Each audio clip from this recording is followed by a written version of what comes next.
Subscribe कीजिए हमारे channel Sonipat 24 को। सबसे पहले लेटेस्ट खबरें देखने के लिए बेल आइकन को दबाइए। 2016 जाट आरक्षण आंदोलन में विशेष जाति के साथ साथ कांग्रेस पर अपने बयानों को लेकर सुर्खियों में रहने वाले पूर्व सांसद और लोकतंत्र सुरक्षा मंच पार्टी के सुप्रीमो राजकुमार सैनी ने कई दिन पहले कांग्रेस को समर्थन देने का फैसला कर लिया है और सोनीपत पहुंचे राजकुमार सैनी ने साफ किया है कि वो बिना शर्त कांग्रेस को समर्थन दे चुके हैं। उनका मन लोकसभा चुनाव लड़ने का नहीं, वो विधानसभा चुनाव लड़ने के इच्छुक हैं। इस मौके पर उन्होंने भारतीय जनता पार्टी पर जमकर निशाना साधा। उन्होंने कहा कि बीजेपी जुल्मों की सरकार है, इस सरकार में भ्रष्टाचार चरम सीमा पर है, तो महंगाई ने आम जनता का जीना मुहाल कर रखा है। ये अब इस गठबंधन में मैं जो है ना नेशनल लेवल पे काम करता हूँ और आज भी मैं अपने गठबंधन के लिए काम कर रहा हूँ। चुनाव लड़ना मेरा वो नहीं है कि मैं विधानसभा में लड़ने का पक्षधर हूँ, लेकिन अगर कांग्रेस को सीटें जीतनी है फिर हमें कांग्रेस को यूनानिमसली कहीं से भी लड़वाना चाहिए ताकि हम इस वोट को ट्रांसफर करने में लोगों को ये बता सकें कि भाई कांग्रेस 10 की 10 सीटें जीत रही है। जीतेगी तब जब जातिगत समन्वय बढ़ेगा। जैसे बीजेपी राह चलते को सड़क पे चलते चलते कार्यकर्ता को चीफ मिनिस्टर बना देते हैं, लेकिन हमारे देश में कांग्रेस पार्टी के जितने भी चीफ मिनिस्टर बने वो लोकसभा की लड़ाई नहीं लड़ रहे, वो मुख्यमंत्री की लड़ाई लड़ रहे हैं। समस्या ये है कि जब तक हम लोकसभा हरियाणा में पहले नहीं जीतेंगे, जिधर लोकसभा चली जाती है उधर विधानसभा चली जाती है। हमें सबसे पहले देखिए भैया, मैं किसी को नसीहत देने नहीं, कोई अच्छी बात कह रही थी कांग्रेस कि हम जाति का समन्वय करेंगे, हमने तो उसी के एंगल से समर्थन दिया। भाई जैसे जिसने टिकट टुकट के तलबे चाटने हों वो तो जो है ना सबके पैर पकड़ता फिरेगा, वो मेरा प्रपोजल नहीं है, ना मैं इस काम के लिए वहां गया। बाकी रही बात यह, अगर इनको 10 सीट जीतनी है तो मैं इतना मेरा है कि भाई तुम अगर मतलब 50% वोटा सारे पुआओगे तो मैं 50% कल्ला पुआ सकता हूँ, इतना मैं दम रखता हूँ। मैं ज्यादा ब्लफ मारने की बात नहीं। सैनी साहब, हाँ जी, आप कह रहे थे कि नायब सैनी साहब ने बीसी का सीएम बना दिया। आज तक नायब सैनी जी ने बीसी की कभी आवाज उठाई नहीं, तो बीसी वोट बैंक कैसे खुश हो जाएगा? एक बात बताएं मेरे को, सभी पार्टियों को तितर बटेर चाहिए, नेता चाहिए जो आवाज उठा दे। वो तो जो है ना मूक बधिर लोग चाहिए, पार्टी को किसी को लीडर नहीं कोई चाहिए। आवाज उठाएगा चीफ मिनिस्टर बना दे, उससे सीनियर रहा इंद्रजीत बैठा, उससे सीनियर थे हरकिशन पाल, कंवर पाल, अनिल विज, इतने लोग। वो तो ऐसा है अपना, ये तो नीतीश कुमार ने अपना दूसरा मांझी बनाया और उधर चन्नी बनाया तो पहले, ऐसे तो चलता है। लेकिन हम इतना बता दें कि बीजेपी को ये समझ में आ गया कि भाई ओबीसी को वोट को कैसे साधना है, और सबसे बड़ा ओबीसी में धड़ा अगर वोट बैंक का वो सैनी समाज है, और सैनी समाज में उसी के चीफ मिनिस्टर सामने खड़ा करके इसका इलाज कैसे करना है, बस मेन बात ये थी। लेकिन हमें उसमें भी बधाई है कि कम से कम तुम्हारे को ये अकल तो आ गई। देखिए, वो तो सिर्फ राजकुमार सैनी ने जैसे ये आवाज कमजोर तबके की, दलितों पिछड़ों की उठा रखी थी,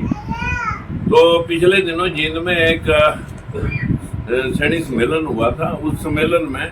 वो बीजेपी वालों ने किया था, और उस सम्मेलन में जैसे ही मैंने 9-10 मिनट की स्पीच दी तो उसमें जो रुझान था वो पब्लिक का उस 10 मिनट की स्पीच के ऊपर इतना अग्रेसिव था, वहाँ सारी मीडिया थी, तो लोगों ने मनोहर लाल खट्टर को बताया होगा कि ये प्रदेश अध्यक्ष के झुंझुने से लोग राजी नहीं है, और मनोहर लाल खट्टर के खिलाफ एंटी इनकम्बेंसी थी, क्योंकि किसान नाराज मनोहर लाल खट्टर से, सारे सरपंच नाराज क्यों, उनको काम करने का मौका ही नहीं सही ढंग से मिला। वो तो अफसरों ने यूज किया सारे सिस्टम को, और ओल्ड पेंशन स्कीम वाले, कच्चे कर्मचारी और सफाई कर्मचारी, ये सारे के सारे वर्ग सड़क पे है। तो मनोहर लाल खट्टर को बीजेपी कैसे हटाए? इस उनको हटाने के एंगल से कि मनोहर लाल खट्टर को अब चुनाव में जो है ना करनाल भेज दें, और यहाँ राजकुमार सैनी का इलाज करने के लिए जो है ना ओबीसी के साथ जुड़ा हुआ है। कहीं जैसे ही सोनीपत से खबर मीडिया में चलाई किसी ने कि राजकुमार सैनी कांग्रेस के माध्यम से जो है यहाँ सोनीपत में चुनाव लड़ेगा, इतने में बीजेपी के पसीने छूट गए और उन्होंने आनन फानन में रात को इंडोर मीटिंग की दुष्यंत चौटाला के साथ कि भाई आप का मुद्दा है विधानसभा, आप विधानसभा में हमारे साथ हो लेना दोबारा, हम आपको ले लेंगे, लेकिन अभी आपका लोकसभा मुद्दा नहीं, और आप बस नजदीक से जो है ना ये बोल जाके जनता में कि बीजेपी ने मेरे साथ धोखा किया है, ताकि आपको सहमति और हमदर्दी मिले और हुड्डा के वोट कटे। और दूसरा नंबर, मनोहर लाल खट्टर को हटा करके वहां भेजे तो इससे इनकम्बेंसी खत्म हो। और राजकुमार सैनी के साथ बैकवर्ड समाज बहुत बड़े लेवल पर जुड़ा हुआ है, तो ये कहीं कांग्रेस में जाकर उधर का ग्राफ बढ़ा गया, हमारी 10 सीटें जो हमने जीती थी वो खो ना दे, तो इसी के समाज से चीफ मिनिस्टर बनाए। तो मैंने उनका वेलकम इसलिए कर दिया कि कम से कम तुम्हें अब समझ में आ गया कि इस कमजोर तबके के बिना तुम सरकार अब नहीं चला सकते और नहीं कोई सीट जीत सकते। एक आखिरी पैतरा उनका ये था, उसी दिन इलेक्टोरल बॉन्ड पर वो आया था फैसला सुप्रीम कोर्ट का। उस फैसले को कहीं जनता की नजरों में वो फैसला ना पड़े तो हरियाणा में बड़ा राजनीतिक बदल वो खबर, उस खबर के नीचे घुस होगी और एक तीर में 5 निशाने साधे। वोट डिवीजन जाटों का, राजकुमार सैनी के माध्यम से वो ये ओबीसी को नायब सैनी जी को चीफ मिनिस्टर बना करके ओबीसी वोट बैंक को साधना, राजकुमार सैनी को रोकना, और तीसरा मनोहर लाल खट्टर के एंटी इनकम्बेंसी से बचना और इलेक्टोरल बॉन्ड के सिस्टम से बचना। तो ये सारा खेल था। राजकुमार सैनी, मैं विरोधाभास में कभी चुनाव ना लड़ा, पहले मैं कभी किसी के पास आज तक टिकट मांगने नहीं गया। मेरा अपना एक ये है कि अगर समन्वय हो तो लड़ो, नहीं तो कंट्रोवर्शियल मैं कभी इसलिए नहीं लड़ा कि लोगों में हो गई वो बात। मैंने जो बात आज तक जिंदगी में कही, ये मेरा पैटर्न हमेशा से यही रहा है और इसको मैं कभी बदला नहीं कि भाई आज लगभग 2 लाख नौकरियां SC/BC के जो कमजोर वर्ग की खाली पड़ी हैं, लेकिन वो किसी सरकार ने लगाई नहीं। लगा दो, अब तुम्हारे पास जो पावर है। देखिए, उस बात को लेकर के जो बीजेपी का झूठ है, और एक तरह का झूठ नहीं है, झूठ भी तरह तरह का है। पहले युवाओं के लिए 2 करोड़ नौकरियों का झूठ है, फिर किसानों के लिए आमदन 2 गुनी करने का झूठ था, फिर रुपए की गिरते स्तर को रोकने का झूठ था, फिर जो है ना पेट्रोल और गैस के लिए जो है ना उन्होंने कहा हम आधे रेट में ला देंगे, 75 वाले डीजल पेट्रोल को हम 35 में दे देंगे, गैस सिलेंडर 450 का 300 में दे देंगे, 15 लाख रुपए काले धन ला करके किसान लोगों को दे देंगे, भ्रष्टाचार के ऊपर पूर्ण विराम लगा देंगे। अभी इलेक्टोरल बॉन्ड का भ्रष्टाचार आपने देख ही लिया होगा, उसमें मेरा कहना नहीं बनता। जितने छापेमारी हुई सभी का तुरंत बीजेपी का निशाना जो है वो यही था कि बड़ी बड़ी कंपनियां जो इस देश के बच्चों को रोजगार दे रही थी, उन सब के ऊपर ईडी CBI के छापों से उन्होंने इतना धन इकट्ठा कर लिया डरा डरा करके। और फिर छापे के बाद जो है ना हफ्ते 10 दिन के अंदर जो है ना ये हफ्ता वसूली हुई, और एक कंपनी के ऊपर ये भी दिखाया गया लिस्ट में कि 4 बार 1 साल के अंदर छापे लगे। अब ये झूठ, इस झूठ को बेनकाब करने के लिए, और दूसरा जो कमजोर तबका है, इस कमजोर तबके के साथ जो पिछले काफी जब से देश आजाद हुआ इनकी हिस्सेदारी ना मिलने की वजह से मैं सिर्फ OBC के लोगों की बात जो है ना उठाई, तो जिसके ऊपर लोगों ने मुझे जातिवादी बोल दिया, जबकि मैं तो 100% आरक्षण का पक्षधर था। मैंने ये कापी लगभग मेरे ख्याल में 4-5 लाख कापियां मैंने हर घर पे पहुंचाई कि भाई अब देश में 100% आरक्षण की जरूरत है, हर जाति में पढ़े लिखे लोग हैं, नौकरियां लिमिटेड है और 1-2% नौकरी है देश में, और उसके अंदर इतने पढ़े लिखे हर जाति में, सबको अपनी जातिगत हिस्सा मिलना चाहिए। ये 100% की बात कही, लेकिन जैसे ही मैंने लोगों के हकदारी और हिस्सेदारी की बात की, लोगों ने मेरे पर जातिगत आरोप लगाए। और ये खेल था बीजेपी का, जिस बीजेपी ने फायदा उठाने के लिए हरियाणा में जब होती है तो जाट नॉन जाट करती है, जब उत्तर प्रदेश और अन्य राज्यों में जाती है तब हिंदू मुसलमान करते हैं।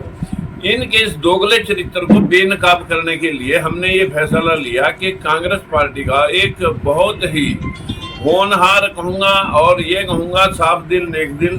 राहुल गांधी ने पूरी अपने महाराष्ट्र से लेकर के मणिपुर तक की यात्रा और कश्मीर कन्याकुमारी से कश्मीर तक की यात्रा में एक ही शब्द बार बार दोहराया कि हम जातिगत समानता के पक्षधर हैं, जातिगत जनगणना करा के सभी का हिस्सा सुनिश्चित करेंगे। और इस झूठी और बेनकाब जो मक्कारी लोगों के साथ हुई है, जो लोगों को ठगा गया है, इनको बेनकाब करके इनको चलता करेंगे। इसलिए हमने उस बात का ध्यान रखते हुए कि अगर हम वही बात कह रहे हैं कि सबका हिस्सा सबको मिले, इस देश में जो मेन मुद्दे थे बेरोजगारी, महंगाई, भ्रष्टाचार के, उनको जो है उजागर करके और इस जो पाखंडी सरकार को हटा करके देश में आम जन के लिए एक पारदर्शी सरकार बने, इस बात के लिए हमने बाहर से जो पूरे देश में हम काम कर रहे हैं इस मुद्दे के ऊपर, तो लगभग 100 पार्टियां मेरे से जुड़ी हुई हैं, जिनमें से 30-35 पार्टियां उस दिन मौके पर पहुंच चुकी थी और बाकी के लोग भी अभी 1-2 दिन में सभी पहुंचने वाले हैं। सभी ने मेरे को कह रखा है कि हमारी भी एंट्री जो है इसी बात को लेकर के समर्थन है। हमने कुछ मांगने के लिए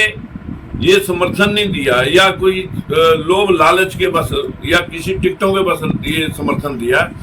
मतलब बिना किसी स्वार्थ के, बिना किसी कमिटमेंट और शर्त के। हमने कहा कि जब आप कह रहे हो कि हम सामाजिक समरसता और बराबरी और समानता लाएंगे, तो फिर अलग अलग मंचों पे खड़े होने का कोई लॉजिक नहीं बनता, तो क्यों ना हम सब इकट्ठे होकर के एक मंच के ऊपर ये काम करें। मैंने 35 पार्टियां, मैंने कहा कि देश में लगभग 100 राजनीतिक दल छोटे बड़े मेरे साथ जुड़े हुए हैं पूरे अलग अलग स्टेटों में, वो सभी इस बात के पक्षधर थे और उन्होंने राजकुमार सैनी को कन्वीनर बना के भारतीय पिछड़ा वर्ग महागठबंधन के माध्यम से इंडिया गठबंधन को समर्थन किया। कोई पार्टी किसी ने भी मर्जी